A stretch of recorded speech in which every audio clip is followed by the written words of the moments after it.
Halo Bu, Assalamualaikum. Waalaikumsalam Pak. Sehat Pripun Pak? Bu kabare? Alhamdulillah sehat. Alhamdulillah sehat. Gimana Pak?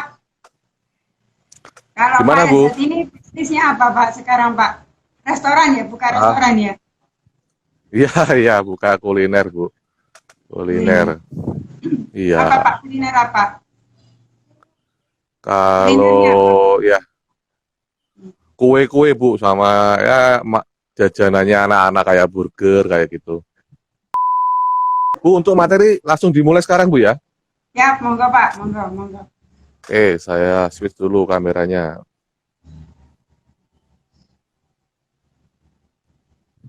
Udah jelas Bu?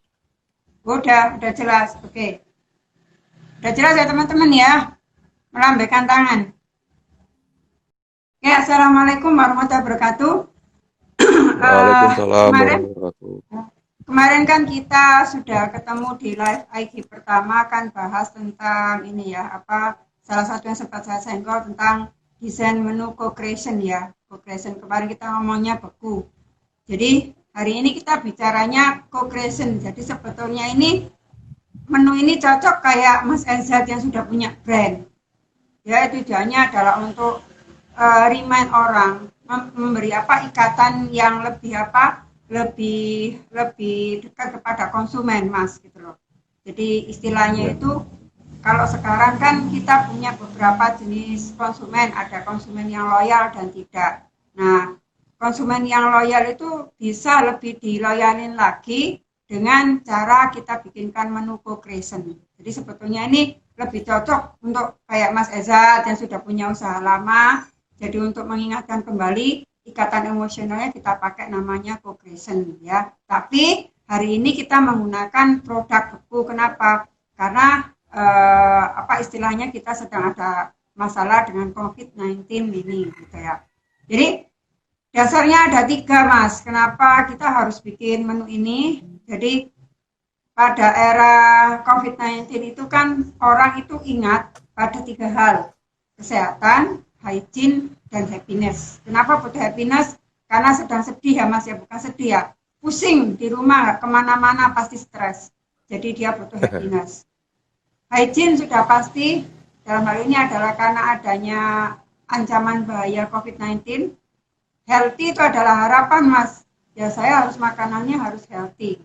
Nah jadi brand kita itu akan diingat oleh orang kalau memenuhi tiga syarat tadi Mas. Ya, healthy, hygiene, sama happiness. Ya, healthy, hygiene, sama happiness. Jadi happiness ini adalah sebuah perasaan yang nanti harus kita bangun seolah-olah kamu bagian dari semuanya ini gitu loh. Ya, kita tuh pengen menciptakan seperti itu, tapi kita menggunakan produk frozen. Kenapa? Karena yang paling mungkin dan paling cepat dan bisa memenuhi healthy dan hygiene itu ya salah satunya adalah produk frozen. Itu ya Mas ya, healthy, hygiene, sama happiness. Next Mas. Happiness ya.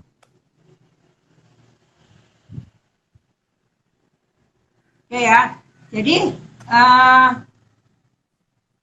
healthy, hygiene, happiness sudah kita sampaikan. Kemudian kemarin ini kan sudah saya bahas ya, apa saja situasinya di sana orang stay at home, tidak bisa keluar rumah, dine-in Ya. terbatas, penuh ketakutan, milih masak sendiri, ya. Kenapa? Karena dia pengen food safety-nya terkontrol. Ini adalah poin yang mau kita cari, Mas. Ada titik temu, milih masak sendiri. Jadi kayak seperti ini ya. Mas Ezat punya burger ya, punya burger untuk remind customer-nya Mas Ezat untuk remind mereknya apa Mas burgernya Mas?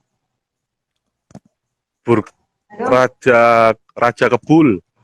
Raja Kebul ya misalnya burgernya Ya. mereknya Raja Kebul. Untuk mengingatkan Raja Kebul berarti kan Mas Ezat harus mulai promo-promo ya. Jadi kasih solusi kamu bisa kok masak sendiri, nggak usah datang ke tempatku, nanti kamu sendiri bisa masak di sana. Ya, gitu. Jadi kita ketemunya di sini kenapa harus beku? Karena biar dia bisa masak sendiri. Terus kemudian memilih makanan yang aman dan trusted ya. Ini nanti kita bahas lagi traceability ya Mas ya, nanti next ya. Ya Mas Ya, ya. Next kita siap bicara Bu. traceability ya, biar orang tahu nih burgernya Raja Kebul ini benar-benar sudah dilaksanakan sesuai dengan prosedur, ada prosedur COVID-19, terus kemudian bahannya terpilih dan sebagainya, dan bisa ditelusuri kalau ada apa-apa gitu.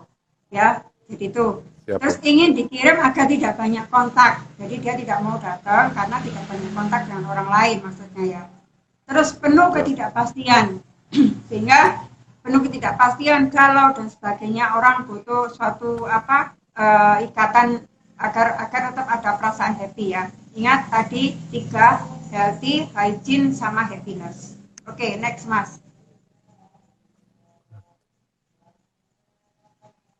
Nah, kemarin udah juga saya sampaikan di bisnis kuliner ini secara teknologi nanti Mas Ezat harus bisa menjawab fast cook. Ini benar-benar cepat enggak? Kalau aku ngasih burger beku ke customer di rumah, begitu dimasak bisa cepat enggak masaknya? Bener enggak masaknya ini ribet body apa enggak gitu ya? Terus kemudian convenient, nyaman enggak dia? Jadi karena dia bisa mengerjakan dengan cepat, praktis, akhirnya dia merasa nyaman, convenient. Chip, ini pasti ya Mas ya, nanti jangan dipikir, wah ini kan kita memberikan happiness, harus dikasih lebih. Kalau pada posisi sekarang harus dikasih harga yang paling terjangkau buat dia. At least makanan yang di delivery ya, itu harus lebih murah sedikit daripada orang datang ke restorannya Mas Esa. Ya, lebih murah sedikit. Kenapa? Karena tidak ada upaya dia untuk ganti baju ke rumahnya ke tempatnya Mas Ezat, pakai lipstik dan sebagainya, transportasi dia yang nanggung kan itu. Nah itu kan ongkos. Jadi kalau dibawa pulang harusnya relatif lebih murah sedikit dibandingkan kalau kita dine in. Good itu pasti ya, harus bagus barangnya, praktis, mudah disajikan dan sebagainya, dan safe food. Makanya salah satu jawabannya adalah aman. Nah ini Mas, sepertinya sama dapat jawaban nih. Di samping itu kan ada apa Mas? Halo? Gimana Bu? Ya, Sampean dapat jawaban ini co-creation menu sampean. Di samping itu ada roti Mas. Ya, roti. ada saus yang dibekukan, ya kan? Ya, Terus ya, kemudian ada burger atau dagingnya, ada ya, sayurnya, ya. ya. Jadi orang bisa sama saladnya, sama makan burgernya sekaligus. Ini Mas, ya. Jadi ini bisa menjadi ide buat burger Raja Kebul untuk segera mulai bikin menu co-creation. Jadi Mas Esa kirimnya paketannya bisa rame-rame bikin burger di rumah. Siap Bu. Jadi dipastikan harus fast food, convenient, cheap, bagus dan praktis. Ini contohnya ya. Jadi kita pakai buka paket semua itu kan dalam kondisi beku itu. Oke, next. Siap. Next.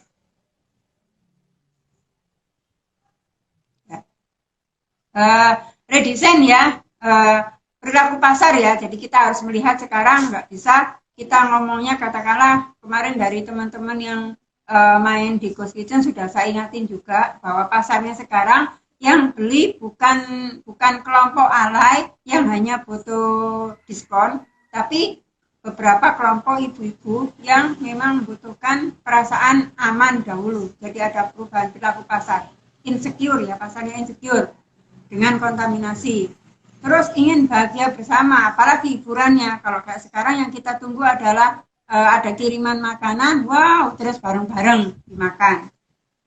Terlibat dalam penentuan dan preparing, ya. Jadi sebelum Mas Ezat mau bikin menu co-creation ini, bisa ditanyakan ke konsumennya Mas Ezat, ya, lewat IG, lewat apa, misalnya ngomongnya, guys, kalau kamu pengen burger Kebul tetap di hatimu, kira-kira menunya apa aja, sausnya pakai apa, barbecue, teriyaki, atau apa. Nah itu nanti bisa samen share sehingga terjadi komunikasi, ya, terjadi komunikasi. Nah Di sini kalau harganya lebih fair nggak apa-apa, dia merasa nyaman. Harganya harga benar-benar fair. Ini harga berapa, aku ambil berapa itu nggak apa-apa disampaikan.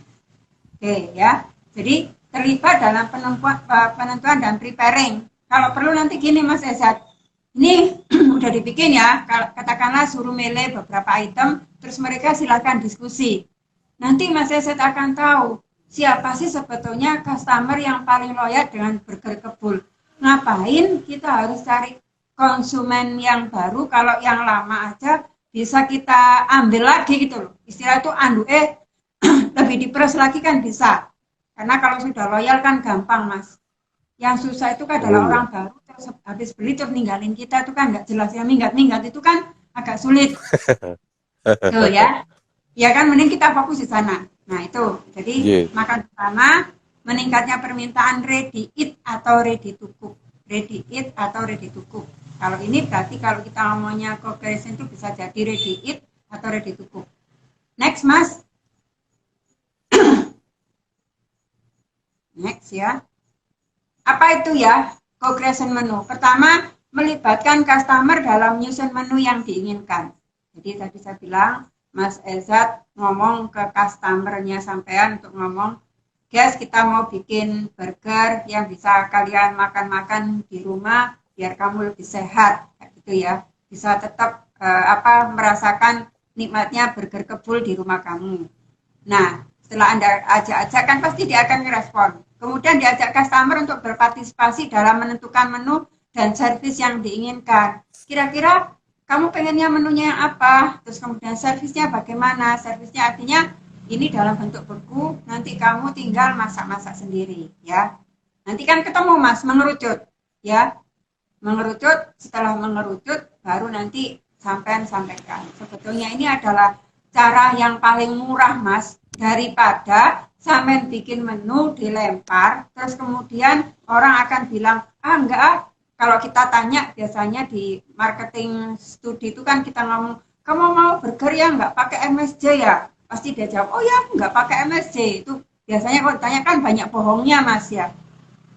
Nah, Ya, itu Bu. riset kan akan menghabiskan banyak uang. Kalau ini sebetulnya adalah cara paling mudah bagi teman-teman pebisnis kuliner untuk bikin menu, tapi nggak usah mikir, gitu loh. Itu. Padahal ini intinya adalah kita bikin menu tapi kita nggak mikir. Biarlah mereka yang mikir, karena mereka terlibat, mereka berpartisipasi, mereka merasa bagian dari sebuah proses bikin burger kebul itu gitu loh. Jadi bangga gitu loh.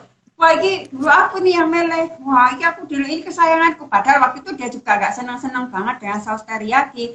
Tapi karena di postingan itu ada dia ngomong, oh ya teriyaki dan sebagainya. Pasti mau nggak mau kan merasa, wah aku senang itu. Ternyata apa yang saya inginkan dijawab. Ya itu. Ini kalau di luar negeri ada contohnya Zanfish itu Mas ya. Ini kayak Ya. kayak Fish and Co gitu ya. Dia sebelum bikin menu selalu menanyakan, nah, mana yang dipilih gitu. Jadi satenya yang gini, terus kemudian ini burgernya maaf pakai cheese atau enggak. Nah itu ternyata nanti ada pilihan mana yang disukai gitu loh. Ya ini kan sama. Nanti kan Mas Elsa tinggal ngomong aja value-nya apa sih di burger itu gitu. Ya. Jadi menu Ya, Bu. co-creation itu melibatkan customer dalam menyusun menu yang diinginkan, ya, mengajak customer berpartisipasi dalam menentukan menu. Bisa aja kalau menyusun menu misalnya Mas Elsa jualan per piece burgernya. Ini burger, ini isian burger chicken. Nanti orang bisa milih-milih. Oh, aku mau burger sama chicken, sama sausnya teriyaki, sama sausnya gochujang kayak gitu. Terserah, ada apa-apa. Jadi dia punya kebebasan untuk meracik sendiri, ya gitu. Karena sulit bagi kita pada saat delivery itu untuk menciptakan ikatan ya Mas ya. Ini mungkin salah satu cara biar ada ikatan emosional di situ. Berarti ini kan menu baru ya Mas ya, menu baru. Oke. Next Mas. Ya. Ya, Bu. Mengapa co-creation ini penting? Karena kita bisa menentukan menu yang tepat, ya, menu yang tepat. Jadi saya bilang timbangannya sampean mikir, mending lepaskan aja ke sana, ya, itu. Terus yang kedua, sustainable brand. Jadi ada engagement di sana, ada koneksi. Ini penting buat teman-teman yang brandnya udah gede-gede, Mas. Saya melihat teman-teman belum ada yang kesini, Mas, sama sekali. Kayaknya lebih suka dijejeli gitu loh, Mas, apa itu bahasa Indonesia dijejeli. Nih, nyol, nyol, nyol, kayak gitu. Belum ada, saya lihat teman-teman yang sudah mulai ngajak, yuk, kalau pas COVID gini, kira-kira burger yang kamu inginkan, burger yang gimana sih, itu belum ada diajak ke sana. Padahal pada saat COVID-19 kayak gini tuh, bisnis boleh loyo, Mas, tapi brand tetap jalan loh. Ini adalah cara paling murah untuk membuat brand kita tetap sustainable di benak konsumen. Gitu. Ya, kalau kata Pak Biakto ya, eh, daya beli boleh turun. Bukan berarti pasar itu turun, enggak. Karena pasar itu ada di benak konsumen. Kalau selama benaknya konsumen, namanya konsumen, meskipun puasa kayak gini, kita enggak makan, tapi pada saat nanti sampai mau buka puasa, waduh apa ya enggak dibeli ya. Mulai kolak apa segala, berarti di situ ada pasar, ya, pasar yang masih tetap ya tetap ada, namanya aja di benak gitu ya. Terus memahami kebutuhan konsumen saat social distancing ini apa sih gitu. Jadi semacam pooling lah, Mas, pooling kecil-kecilan, gampangannya daripada kita mikir, mending melibatkan mereka semua. Mungkin kalau agak sedikit ribet, tapi kalau menurut saya komunikasinya lebih enak sih, ada engagement di sana gitu loh. Karena tahu kita nggak bisa ketemu sama mereka, jadi biar ada ikatan. Jadi menentukan yang tepat, di samping itu untuk sustainable brand, ya, kita bisa memahami kebutuhan konsumen saat social distance itu apa. Oke. Next, Mas. Jadi Faktor. bisnis boleh loyo tapi brand tetap jalan Bu ya. Oh iya iya, Mas, gitu loh. Nah, nanti yang menyelamatkan bisnis sampean itu ya customer yang loyal kan. Kalau Iya, sekarang iya. yang loyal aja kita biarkan, enggak kita maintain, nanti yang bela kita siapa? Bisa aja Iya. dia pindah ke lain hati kan gitu loh.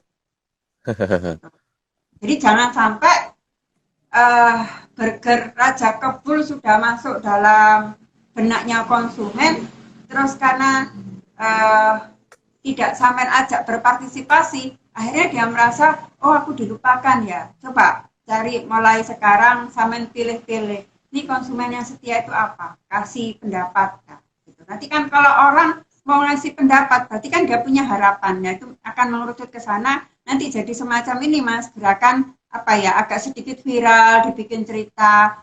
Terus apa yang mengikat sampean dengan konsumen sekarang kan cerita. Pastilah tiap hari juga orang lihatnya media sosial kok, Mas.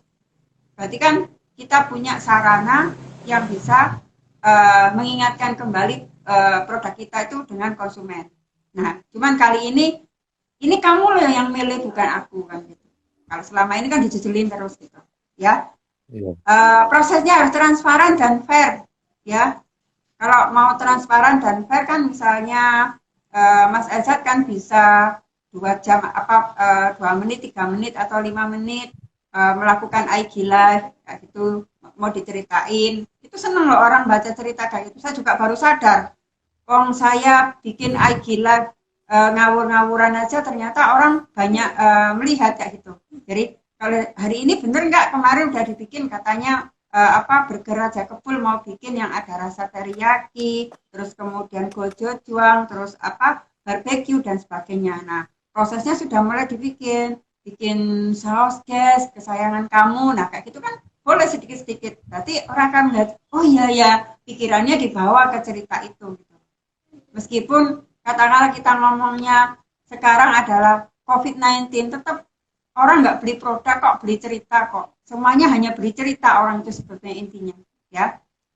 Brand-brand yang besar itu adalah brand-brand yang punya cerita di dalamnya. Ya, prosesnya transparan dan fair, nggak apa-apa. Semakin fair semakin oke, ya. Misalnya proses beli sayurnya datang gitu, boleh itu sesekali disampaikan kepada konsumen, ya. Mendorong ownership. Jadi seolah-olah brand ini milik mereka gitu loh, ya. Yang udah jalan kayak gitu Starbucks ya, Starbucks pernah bikin brand co-creation kayak gitu. Kalau itu contohnya yang Excelso kena sama Magnum, jadi co-creation dengan Magnum gitu ya. Tuh, jadi loyalty brandnya akan kuat mas. Jadi malah menurut saya yang balik-balik beli itu adalah orang yang loyal dengan brand kita. Oke. Nah, ini kenapa kita pilih makanan beku, Mas? Next, ya. Next ya. Next. Next. Next, ya. Ya, karena makanan beku itu lebih terjangkau, nutrisi gizinya relatif lengkap, aman dari pertumbuhan mikroorganisme, efisien, karakter asli burgernya Raja Kebul itu tetap enak selama dingin dikirim ke konsumen.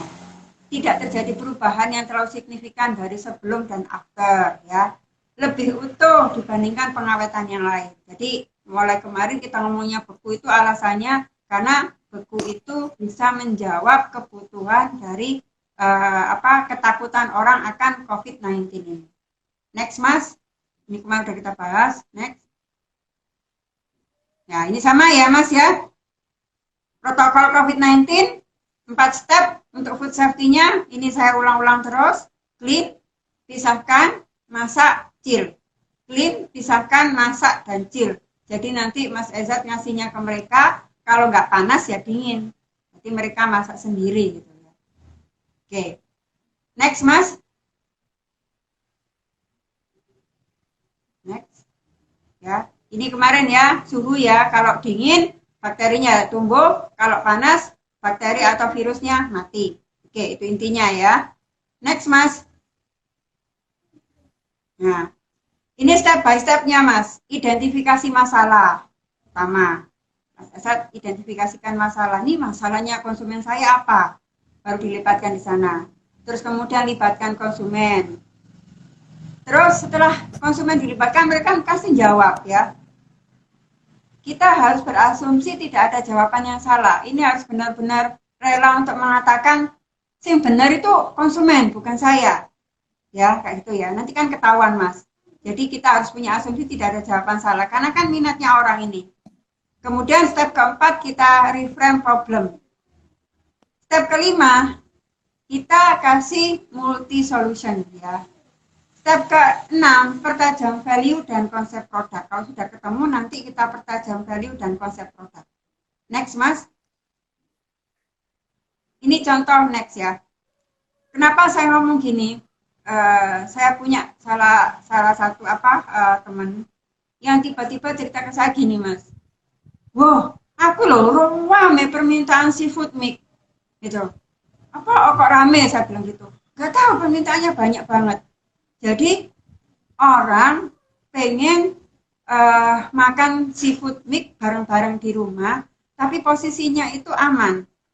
Jadi identifikasi masalahnya adalah pertama, seafood mix itu loh Mas yang curah-curah ya curah-curah. Yeah. Jika dikirim masak, itu kalau sampai di rumah kemungkinan kan kualitasnya berkurang. Entah jadinya jemek kan kayak gitu ya Mas ya. Entah sudah dingin, nanti udangnya udah nggak enak. Kan seafood ini enak pada saat panas-panas digelar gitu kan. Gitu. Dan mintanya adalah sudah beku, jadi rantai dingin aman untuk menjaga kontaminasi. Jadi identifikasi masalahnya adalah pengen makan seafood, tapi pengen kalau dimasak dari sana nyampe di rumahnya dia mau ini buka puasa. Biasanya kan nggak langsung ya Mas ya buka puasa sholat dulu. Nanti kan ada semacam air yang ketinggal di situ, jadi rasanya tuh nggak enak. Itu jadi identifikasi masalahnya ternyata banyak orang pengen makan seafood bareng-bareng. Lalu memang ini teman saya tanya, enaknya isinya apa aja sih gitu loh, isinya apa aja gitu loh, yang pengen terus beku gitu loh Mas, dibersihkan. Soalnya kalau kita membersihkan sendiri kan rumit, pengennya pada saat Allahu Akbar, udah sering-sering masuk semua, tambahkan saus gitu. Jadi konsumennya ternyata menginginkan apa Mas? Kerang, beku. ya. Terus kemudian apa? Cumi beku, cumi udah dibersihin beku. Terus kemudian apa? eh Kepiting, kepiting nggak apa-apa satu aja, nggak usah banyak-banyak. Ini mungkin tergantung target marketnya ya. Kepitingnya satu. Kenapa saya berani ngomong ini adalah co-creation. Saya terlibat di situ karena selalu konsultasi Biyun gimana caranya, apakah udangnya ini saya apa saya kasih yang fresh atau gimana. Akhirnya kita ngomong udangnya dicelupin air panas sebentar belangsing 2-3 menit, karena kalau kita kasih mentah mas, biasanya udang itu kalau kena udara di atas 5 derajat Celcius saja dia sudah merah, jelek, jadi hitam-hitam, namanya black spot gitu. Terus kemudian kerang, ini kerangnya enaknya gimana? Kerang kan harus dicuci mas.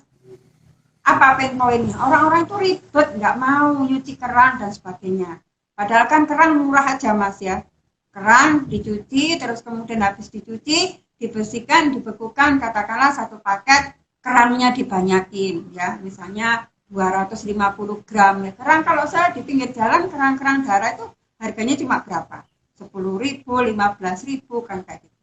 Nah, itu kasih kerang. Terus kemudian ya mereka ngomong, saya maunya kerang ini, kerang hijau. Apa kayak itu?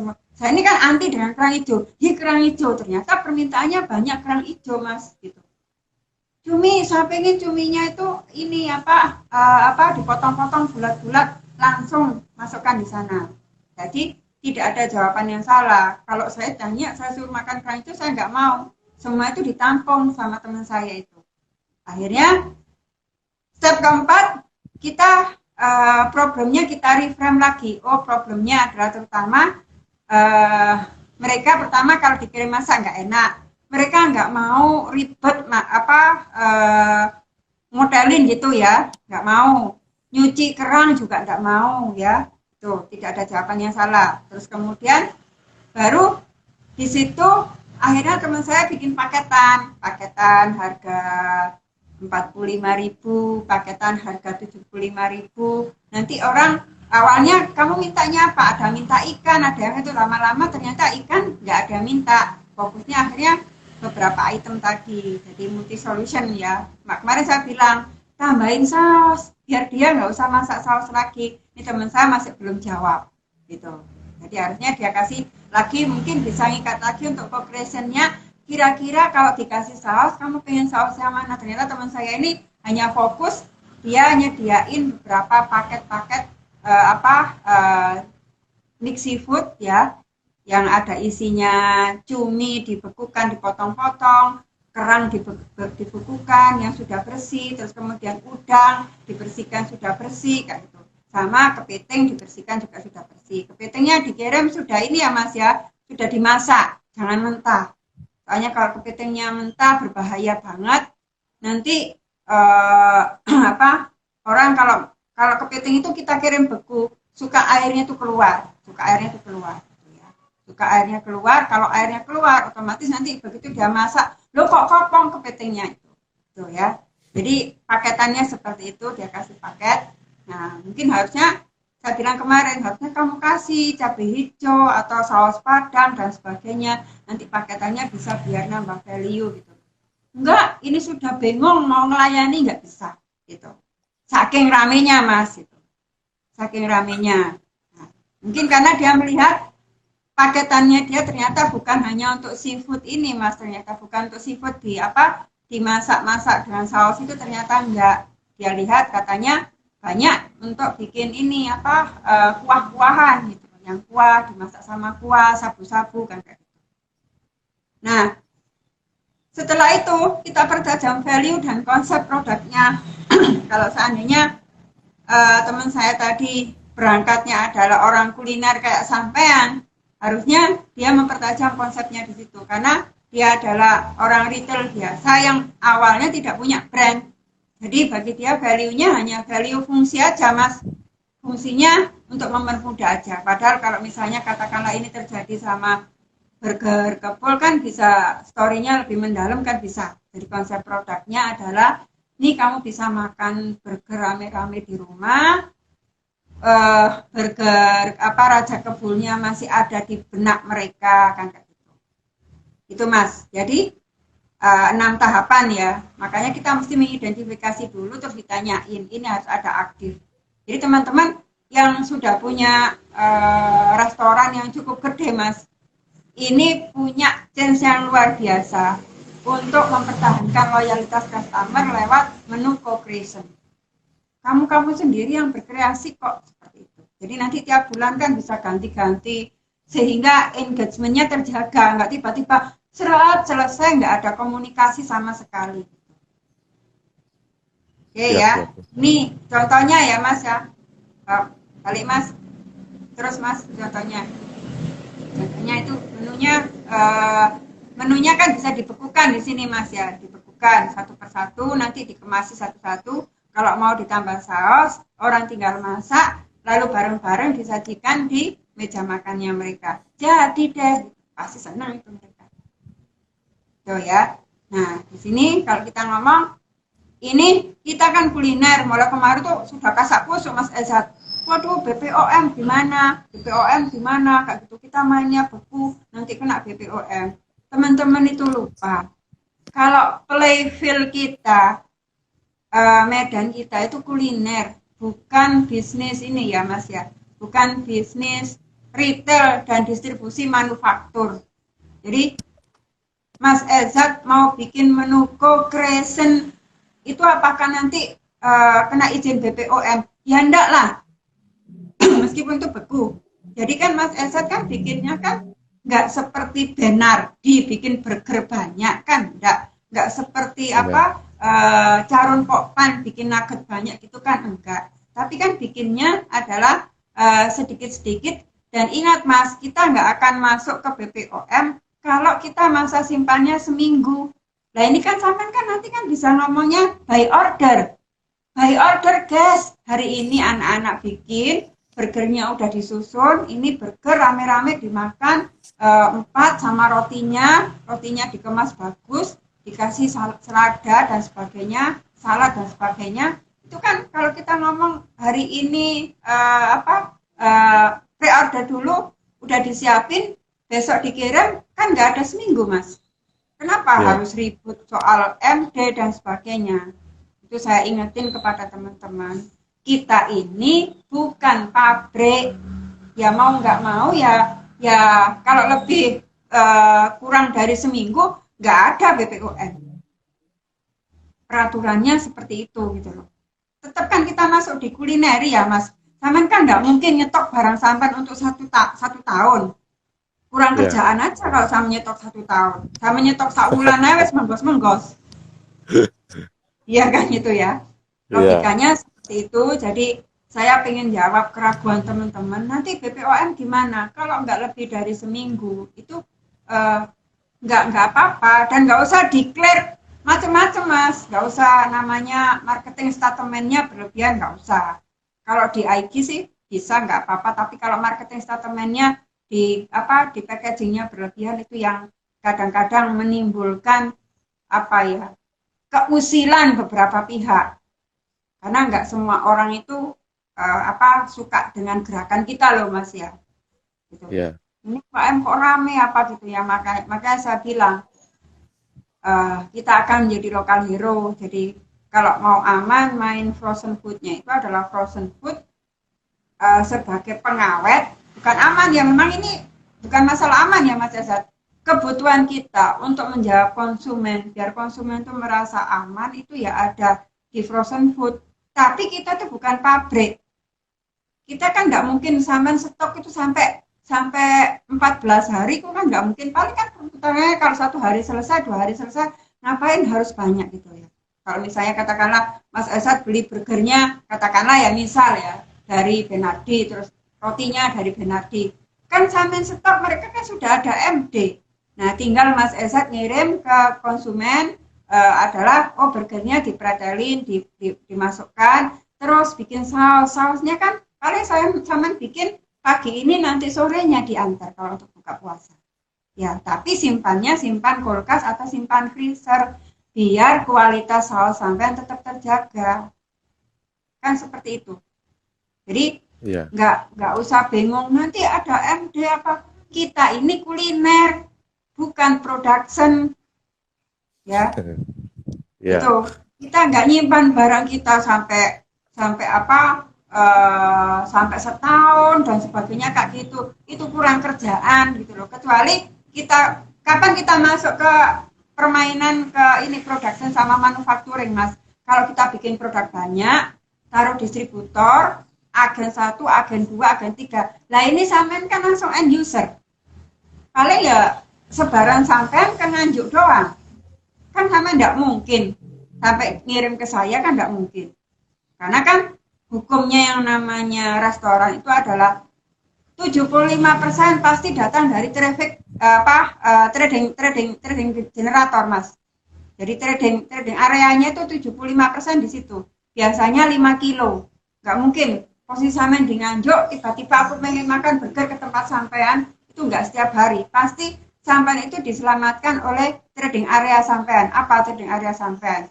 Ya Pak RT, Pak RW, lokasi sampean sekitar situ, anak-anak sekolah, 5 kilo lah. Dan itu kan nggak perlu distribusi yang straight banget gitu ya. Karena kenapa? Kekhawatiran BPOM itu melarang produk frozen itu masuk ke dalam high risk. Kenapa? Karena rantai dinginnya, Mas. Bisa nggak ini dijaga sampai setahun? Padahal teman-teman itu tidak punya rantai dingin, ya, nggak punya cold storage, nggak punya macam-macam fasilitasnya. Bener nggak pengolahannya udah bener, sesuai dengan standar apa enggak? Nah kita ini kan paling 2-3 hari pre-order Cin kan seperti itu. Ya kalau misalnya, kalau saya di Surabaya bagaimana? Kan Mas Esa tinggal buka di Surabaya, bikin burgernya apa? Beda lagi kan, paling melayani juga misalnya ngelayani Sidoarjo baru saya bisa beli di sana. Itu mungkin mindset yang harus kita mainkan. Jadi ini ibaratnya, ini beda permainan, nggak boleh sama, ya nggak boleh sama. Satunya permainnya adalah, oh ini bukan ini ya Mas, bukan level ya. Saya khawatirnya teman-teman mengartikan MD itu antara orang kuliner sama yang sekarang jalan itu seolah-olah level kayak balapan ya. Kayak balapan ini, kayak balapan 250 cc. Nanti kalau sudah pinter bisa 500. Beda, ini balapan, tapi kita ini nggak balapan, mungkin kita ini lari, beda. Kategorinya beda, Mas. Beda kategori. Model bisnisnya beda, beda kategori. Kita servis, mereka produk. Gampangannya itu. Kita ini servis. Cuma servisnya Mas Esa sekarang adalah orang pengen makan sendiri di rumah, pengen masak sendiri. Servis kita apa? Nyiapin saus tadi, Mas. Nyiapin saus, bersihin apa, Mas? Selada kan kayak gitu loh. Nah tugas kita itu kan gampangannya kan gitu Mas, melayani kan, melayani kan, gitu ya. Tahapan pemasakannya contohnya seperti ini. Nanti baru di dessert. Oke. Ini contohnya ya Mas ya beberapa ya. Ini malah teman-teman yang stick berikutnya Mas ya stick tanya saya, Bu gimana Bu stick saya ini sepi gitu loh. Ya harus malah bikin co-creation untuk stick. Harusnya stick itu jadi jawaban itu. Waduh kelihatan orang kaya banget itu kalau makan steak gitu. Itu ya. Jadi nanti misalnya Mas Esat mau bikin paket-paketan, kamu bisa bikin burger di rumahmu sendiri deh. Gitu. Nah bikin paketan aja, nggak apa-apa. Dan Mas Esat harus rela. Kalau misalnya katakan kemarin untuk saya per burger itu 3.500 Bu Yun. Ya sekarang Mas Esat nggak bisa kayak gitu. Tapi harus dikurangi separuh atau berapa. Kenapa? Karena yang bakar burger dia sendiri loh ya, bukan kita.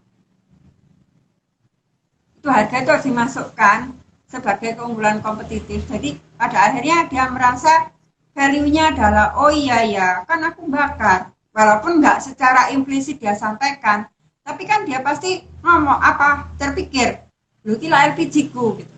Bukan LPG-nya Mas Esat kan. Iya. Oke. Ini contohnya ya Mas ya yang mau bikin kebab gitu loh. Karena saya lihat ponakan saya beberapa hari ini kalau mau kebab tapi bikin sendiri lah. Cobalah daging kebabnya sendiri, ini sendiri. Apa yang jadi pain point-nya? Apa pain point-nya itu ya biasanya kalau mau bikin kebab sendiri itu pain point-nya ya Mas ya. Misal kayak orang Nganjuk di Sampel itu apa pain point-nya? Dolek selada Mas nggak ada. Nyari selada nggak ada. Saya kan mau bikin kebab, males apa sih? aduh selada lagi mau keluar males lagi gitu.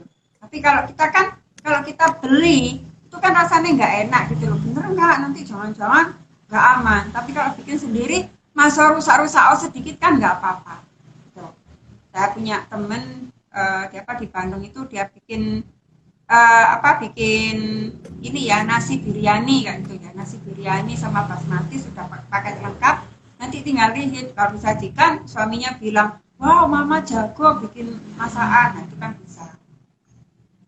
eh Tempatnya Pak Yuda kan juga ada, dia jual nasi apa Laziza ya, dia jual nasi biryani. Nah di rumah itu juga bagian dari melibatkan apa konsumen untuk masak sendiri gitu. Harusnya eh, nanti kalau misalnya Mas Ezat ya, misalnya Mas Ezat jadi bikin menu co-creation, berarti ya Mas Ezat harus melibatkan mereka lebih jauh lagi adalah, guys, tolong dong videokan pada saat kamu bikin burger. Nanti dikasih hadiah macam-macam kayak gitu, mungkin engagementnya lebih kena Mas. Tiba-tiba Instagram kita jadi rame karena orang memposting cerita dia, bisa aja ceritanya lucu sing bergerak kosong dan sebagainya gitu ya. Itu ya Mas ya. Iya, siap Bu. Mungkin itu Mas, kita bisa ke pertanyaan. Ya, ini sudah 45 menit, masih ada sisa 15 menit. Teman-teman kalau ada pertanyaan silahkan di komentar langsung. Belum ada yang tanya. Jadi, ya, jadi kita itu kadang berpikirnya, frozen beku seperti produsen Bu akhirnya. Padahal kita itu cuma merubah cara main kita saja gitu. Dan nggak jauh-jauh juga gitu loh Bu. Iya, jangan jauh-jauh, namanya juga kuliner. Kan warung kita bukan kayak rumah kayak bisa pindah, Mas. Oh iya. Jadi jangan takut, istilahnya kayak gitu. Karena kan kita kan memang diproduksi untuk istilah itu kalangan kita sendiri terus itu. Ya kalau misalnya mainnya tak titipin ke distributor, beda lagi itu permainannya gitu. Kalau nanti Anda kena ya sudah wajar gitu. Karena iki prit loh, iki balapanmu bukan di sini kan. Siap. Karena bagi teman-teman kuliner satu-satunya cara yang bisa membuat produknya paling diterima oleh konsumennya dia ya frozen gitu. Ini ada pertanyaan Bu. Yang pertama dari Muhammad Bayu Olek. Pertanyaannya, untuk pemula yang ingin membuat branding terbilang baru, apakah bisa memakai konsep co-creation? Nah tadi saya cerita seafood menu tadi apa? Itu kan anak-anak teman-teman main ikan kan, dia jualan ikan rasa nggak bisa, udah akhirnya gabung-gabung itu. Harus bisa, tapi cari masalahnya apa. Makanya kan tadi kan coba Mas Ezat lihat, identifikasi masalah dulu.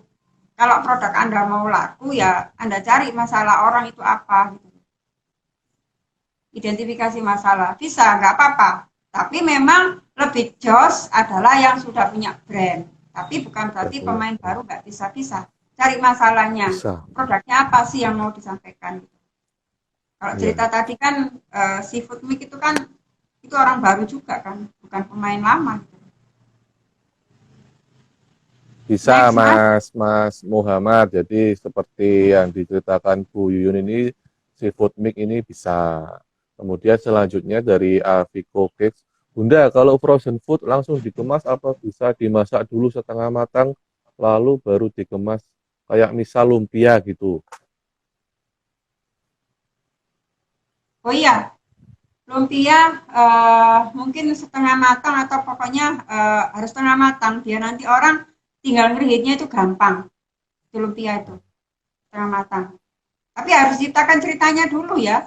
Ini nanti kalau co-creationnya lumpia apa ya gitu loh. Kalau misal ibu pengen orang bungkus-bungkus lumpia sendiri nggak apa-apa, pengen meracik sendiri. Misal ini contoh ya Mas Esat ya. Kalau saya suka lumpia rebung ya. Tapi kan tidak semua orang suka lumpia rebung. Misalnya kita nawarin, kamu pengen bungkus lumpiamu sendiri, berarti kita jualan apa? Kulit lumpia, terus kemudian jualan apa? isinya lumpia yang sudah kita masak, nanti dia biar bisa sendiri gitu loh, mengkreasikan lumpianya sendiri gitu, biar ketemu ceritanya sih gitu loh. Ya, Bu. Jadi bisa ya Bunda Aviko Cake ini ya. Jadi Hmm, dimasak setengah matang agar agar pembeli juga lebih mudah dalam mengaplikasikan di rumah. hmm. Lanjutnya dari Mahani Catering. Saya suka ada pengiriman keluar kota, Bu. Itu baiknya gimana? Produk saya Yamin atau bakmi frozen. Lah ini menarik, Bu, ini bakmi frozen, Bu. Ya kalau asalkan Anda kirimnya tidak lebih dari seminggu kan nggak apa-apa. Saya pas itu Untuk ketemu Mas kemasan, Febri ya. Hah? Ya untuk kemasannya kemasan pakai itu kemarin ya. eh, saya pas ketemu sama teman-teman TDA, Mas Febri ya kalau nggak salah, Febri siapa sih yang di Bandung itu, dia bikin paketan mie itu Mas, kayak Pizza Hut gitu. Ya udah benar sih brandingnya di kemasan itu kayak jual nasi box gitu loh Mas, tapi dalam bentuk box. Terus kemudian mie-nya itu ya nggak ada label macam-macam. Emang udah benar dia mainnya seperti itu. Itu dibekukan bisa, nggak apa-apa. Kalau kita mau simpen di tempat kita untuk stok misalnya 2 minggu gitu kan nggak apa-apa Mas. Nanti kalau mau ngirim Ya, tinggal dikirim aja. Itu oke kalau lanjut Mas Bu Febri ini. kemarin saya lihat Bababia ya kalau nggak salah Bababia produknya. Saya dikirimin sama dia. Ini keren banget ini Mas itu loh. Jadi bisa jadi mudah-mudahan hari ini Mas Febri join di sini. Itu keren, luar biasa keren menurut saya. Ini banyak ditiru sama teman-teman. Jadi dia bikin box kayak pizza itu Mas. Di dalamnya ada Ya. mie, ada ini. 45.000 untuk 6 orang. Apa gak menyek-menyek mak-mak. Guys, beli ini aja Oh lah iya. pasti. Apa Bu namanya tadi Bu? Barangkali teman-teman tadi bisa Bababia. langsung ke TKP. Coba di Ya search ya. TKP Mas Jadi ya. Febri siapa sih? Febri siapa saya lupa. Mas Febri. TDA Bandung itu loh Mas. Dari TDA Bandung. Bababia Ya coba. produknya. Babia. Suka kok Jadi kalau di langsung aja nanti. Febri. Hmm. Ya. Ini lanjut Bu. Bu boleh tanya kalau bumbu kering bubuk di frozen nggak apa-apa? Kenapa? Kalau Apa Mas? bumbu kering bubuk di Hmm. frozen nggak apa-apa. Ya nggak apa-apa, tapi Bubuk kok apa? biayanya kok jadi tinggi ya Mas. Terus kering kok Lebih di tinggi. frozen. Hmm. Ya kan sudah kering Bu ya. Sudah insya Ya Allah sudah betul. awet ya kalau sudah kering. Sudah awet gitu loh. Jadi apa Bisa high cost mungkin tapi kurang efektif gitu Bu ya, kurang ya high efisien. cost. Ya nggak efisien, high cost. Ini lanjut Medan dimsum Bu, seafood berarti perlakuan antara kerang, udang dan kepiting gimana Bu Pak? Perlakuannya kerang, udang sama kepiting ini apa Eh, sama pada prinsipnya? Ya, kepiting udang sama. Cuma Medan ini mesti hati-hati nih. Medan itu kan makan seafood itu kan anu Mas apa lebih lebih demanding dibandingkan orang Nganjuk. Oh gitu Bu ya. Mungkin mungkin perlu dipelajari nih. Medan kira-kira rela nggak customer itu menerima udangnya itu sudah di blanching sebentar tuh rela nggak gitu. Itu harus perhatikan. Kalau enggak, berarti ngirim udangnya itu dalam bentuk ini Mas. Udangnya dimasukkan di dalam frozen di blok gitu. Kayak es batu ada esnya. Jadi udangnya ditata kecil-kecil, dikasih air es, dibekukan di freezer. Jadi kayak ini masuk di es batu gitu Mas. Itu nanti Oh gitu biasanya Bu ya. udangnya aman kalau gitu. Tapi perlu hati-hati Bu ya karena di sana apa namanya orang seneng seafood. Jadi mungkin harus riset Hmm. terlebih dahulu ini Bu Medan dimsum ini ya. Ya, mesti di riset dulu. Ini siapa Mas siapa tuh?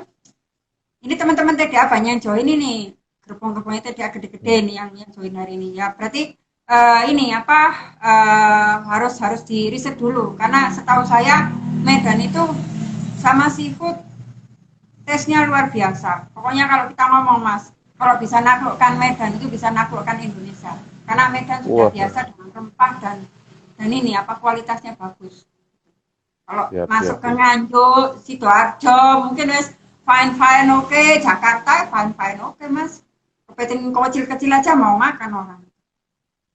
Mungkin perlu Hmm, gitu, siap tapi siap Bu. misalnya orang nggak mau, berarti kepitingnya atau udangnya dimasukkan air es, dibekukan. Siap Bu, siap. Ini lanjut Bu ya, langsung. Mm-mm. Eh,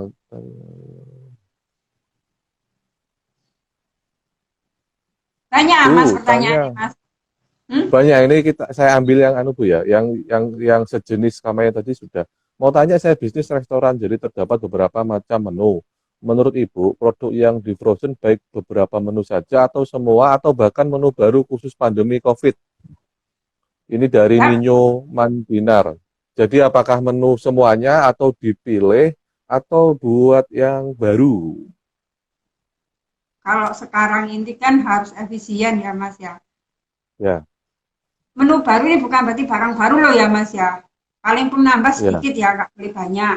Kalau bisa ya menunya kalau kebanyakan itu dipotong lah. Karena banyak nanti kan duitnya banyak keluar. Ini kita ya, cari menu-menu yang paling dibutuhkan gitu. Nggak harus semuanya sih. Kalau masalahnya nanti full di delivery dan ternyata customernya menginginkan semua dalam bentuk beku ya beku nggak apa-apa. Kayak Mas Ezat kalau mau bikin kan nggak semuanya dibekukan. Paling yang beku kan cuma ya, apa? Kentang kan gitu kan? Gitu. ya, Kentang terus kemudian apa burgernya kan gitu. Apa isi burger ya. Kalau untuk apa seladanya kan enggak semuanya dilihat kreasinya apa sih gitu, produknya apa, enggak semuanya nanti dilihat kayak gitu. siap Bu, siap. Jadi mungkin masukan buat Bu Nio tadi itu eh, dipilih saja beberapa apa yang Mm-mm. top selling atau yang disukai di situ. Mm-mm. Kan Dan begitu ini Bu kan ya. produk mix sana sini aja sih mas, nggak usah bikin baru banget itu enggak gitu loh. Iya, Intinya kan iya, brand kita yang lama ya apa bisa nyampe ke konsumennya kita bekukan kan itu aja. Biar lebih keren ada ide co-creation nanti tinggal gabung-gabung aja. Kalau kemarin burger apa Raja Kebul itu paketannya saya paketan A isinya ini nah nanti sampean mainkan ya. aja kan bisa. Siap Bu, siap. Ini lanjut Ibu dari, oh ya ini ada. Sehat selalu Bu Yun, terima kasih ilmunya. Amin, amin. Dari Aditya In, hmm, Mahendra. hmm, hmm. Lanjut Bu, ini banyak yang minta Tommy, Tom Yam Suki dari luar kota. Apa perlu saya ganti kemasan? Soalnya selama ini saya masih mainkan lokalan Sidoarjo aja. Apa Pak? Tom Yam. Ganti, ya Tom Yam. Hmm, Itu dia ya kan apa-apa. selama ini masih lokalan, kemudian ini ada permintaan dari luar daerahnya begitu Bu. Ganti kemasan ya Bu ya. Iya nggak apa-apa tapi nggak usah dideklar kemasan macam-macam mas. Jadi gitu. Ya, Jadi kalau kayak tadi yang dilakukan si Foodnik oleh teman saya itu nggak masuk BPOM sama sekali karena produk mentah, gitu. Bukan produk olahan ya loh ya, Bu. karena produk mentah, gitu.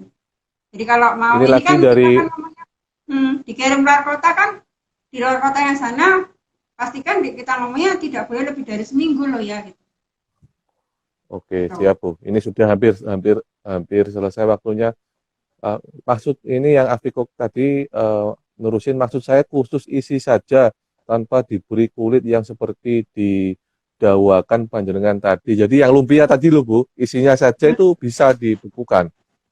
bisa, nggak apa-apa, Bisa, bisa. bisa, bisa Bu. Nah, nanti untuk teknisnya, untuk teman-teman terkait teknis bagaimana frozen bisa follow IG-nya Bu Yuyun ya. Bu Yuyun ini sering sering live juga. Malam-malam itu live saya lihat itu bahas Hmm, seperti ini untuk ibu-ibu nanti ya bisa mungkin malam-malam merapat ngomel ke ya Mas ya.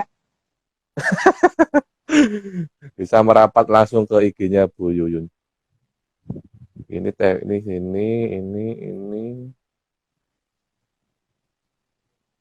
terakhir ya Bu ini ya. Oke, monggo. Bu, saya mau tanya cara terbaik untuk proses frozen ayam semur bagaimana, G? Terakhir ini ya pertanyaannya. Ayam semur ya Bu Ayam ya. semur.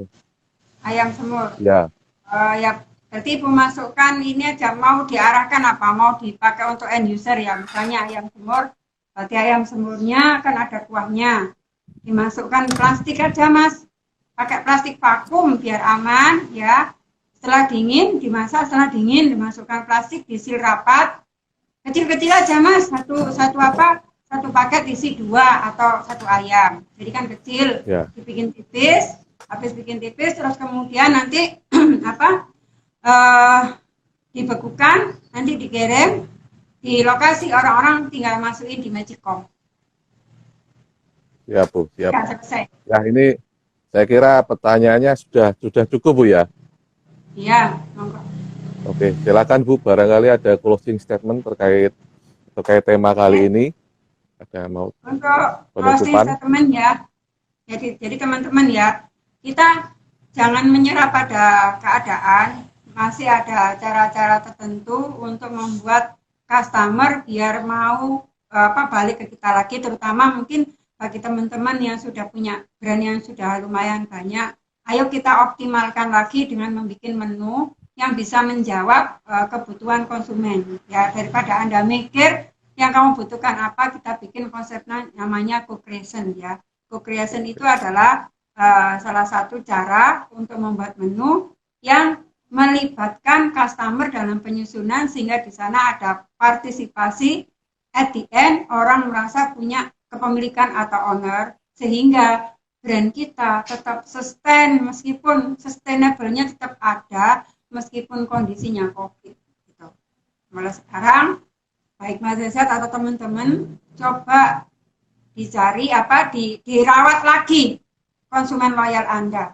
Sajikan salah satu contohnya adalah menu co-creation itu sehingga mereka tetap menjadi bagian daripada kita, Mas. Oke, ini sepertinya Bu, ini ada bisa minta tambahan waktu aja Bu, tambah 10 menit itu Bu. 10 menit aja loh Bu. Boleh. Boleh ya Bu ya. Ini akan terputus ini videonya 10 detik lagi karena otomatis 1 jam harus putus. Kita sambung lagi Bu ya. 10 menit ya Bu tambahan ya. Ini request dari teman-teman ya Bu. Oke Mas. Halo Bu Yun. Ya. Tuman nih ya ini. Iya Bu, wis diomong. Ada provokator soalnya Bu. Apa-apa kapan-kapan bikin kelas Zoom aja Mas. Oh gitu Bu ya. Soal buku sama ini batasannya tentang ini tentang masuk MD apa enggak kayak gitu. Oke siap Bu, nanti kita agendakan Bu ya. Oke lanjut, siapa yang mau tanya tadi silahkan. Saya cek dulu ini. Jadi tadi ada pertanyaan itu gini Bu,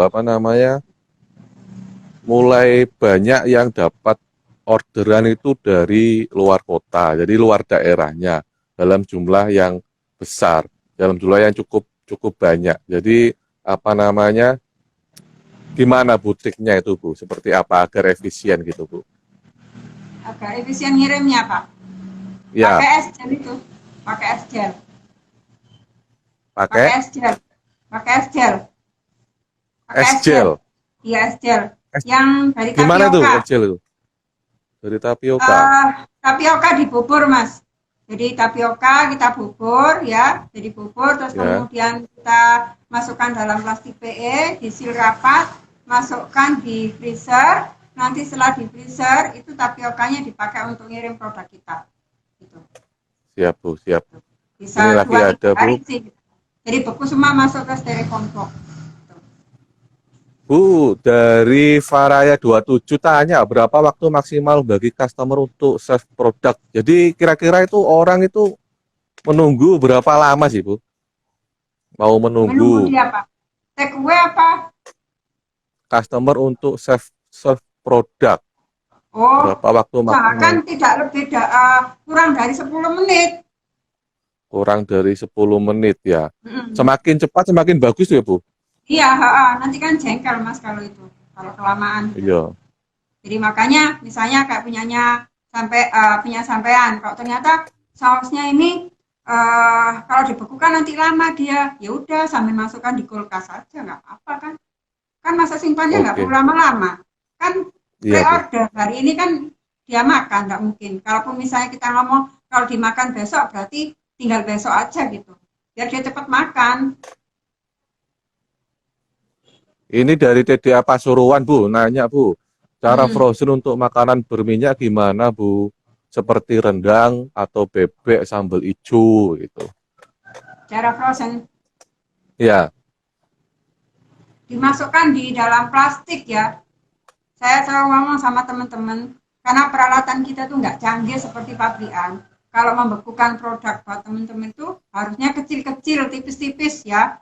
Jangan super gede kayak sampean gitu enggak ya. Mesti tipis-tipis, Mas. Tujuannya apa Ya, sih? Bu, ya. Ya, biar apa produknya itu masuk apa dinginnya masuk ke dalam. Kalau gede nanti kan nggak tembus ke dalam. Nah, kalau nggak tembus ke dalam, takutnya terjadi pembusukan selama disimpan di freezer. Jadi bikin tipis-tipis Ya, aja, Bu. Mas. Jadi kalau misalnya rendang, Tipis-tipis. ya udah rendang dimasak kayak biasanya ya.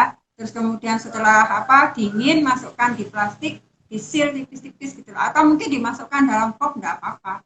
Ya, sekarang kan pakai box kayak mikro itu kan bisa. Ya, siap, siap, siap. Jadi gitu ya, tadi TDA Pasuruan, jadi dipotong tipis-tipis, ojo oto sekilo di frozen, dipotong Gitu. Ya, saya kira ini Buyun juga di sini ada kegiatan yang lain. Silakan Buyun ada tambahan lagi biar teman-teman tetap semangat, tetap berkreasi saat ini nggak lemes gitu Bu. Silakan. Ya, balik lagi kepada co-creation tadi adalah melibatkan customer dalam nyusun menu yang diinginkan, ya, mengajak customer untuk berpartisipasi sehingga akhirnya customer merasa ownership-nya tinggi, ya. Pada saat itulah brand kita lebih sustainable karena dia ada di alam bawah sadar terus dan terdeliver gitu ya. Menu co-creation nggak harus kita bikin menu baru, menu yang lama di mix and match. Jadi semacam reminder ke konsumen dengan menggunakan beku. Jadi di rumah dia bisa masak sendiri. Meskipun dia masak sendiri, sebetulnya itu adalah kita sedang menjajah alam bawah sadar mereka, Mas. Ya, mereka masak sendiri, tapi yang hidup adalah brand kita. Itu harusnya lebih luar biasa dibandingkan teman-teman produsen yang jualan produk frozen food pasti tidak terlalu ingat dengan brandnya. Tapi kalau ini adalah yang menjadi pendorong adalah brand kita. Jadi misalnya Mas Ezat ya brandnya kebul yang dia ingat itu loh. Meskipun prosesnya berbeda, tapi di alam bawah sadarnya dia adalah kebul yang dia makan yang selama ini. Nah, itu yang nanti kalau COVID sudah selesai, insya Allah brand kita itu nggak berat-berat banget untuk digerakkan lagi, Mas. Siap-siap Bu. Jadi tetap jalin komunikasi. Ya, tetap jalin komunikasi dengan pelanggan-pelanggan kita gitu Bu. Gitu. Itu ya. Mas. Bu Yun nanti ya. Ini kan kayaknya banyak yang tertarik terkait teknisnya begini-begini. Lain waktu kita bikin lewat Zoom Bu ya, atau dengan materi yang ya cara membukukan apa gitu Bu. Nanti kita dari TDA Kuliner akan tanya-tanya ke teman-teman kira-kira apa yang dibutuhkan. Iya. Gitu ya, Bu ya. Apa-apa Mas, biar segera mengerucut juga. Nanti kita bicarakan lagi teman-teman TDA Kuliner kira-kira kapan bikin Zoom-nya. Biar ini nggak galau terus ya, karena kita nggak tahu ini sampai kapan Mas itu. Siap Bu, siap. Iya Bu. Bu Yun, saya mewakili teman-teman dari TDA Klub Kuliner menyampaikan terima kasih atas waktu dan ilmunya. Semoga bermanfaat, semoga berkah buat teman-teman semua. Saya selaku moderator, mohon maaf apabila ada salah Bu Yun ya. Ya, sama-sama Mas, makasih udah ditemenin ya. Ya, Bu, ini saya lanjut dulu sama teman-teman ngasih jadwal untuk live-live selanjutnya. Oke, terima kasih Bu Yuyun. Ya. Assalamualaikum warahmatullahi wabarakatuh.